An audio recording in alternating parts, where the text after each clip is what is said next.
You ask Tiger to solve. This deals with linear equations with one unknown. The final result is x equals 9/20. Let's solve it step by step. Group all x terms on the left side of the equation. Subtract x from both sides. Group like terms. Simplify the arithmetic. Group like terms. Simplify the arithmetic. Group all constants on the right side of the equation. Add 1/5 to both sides. Combine the fractions.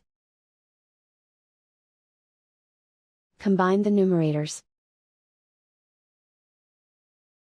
Reduce the zero numerator. Simplify the arithmetic.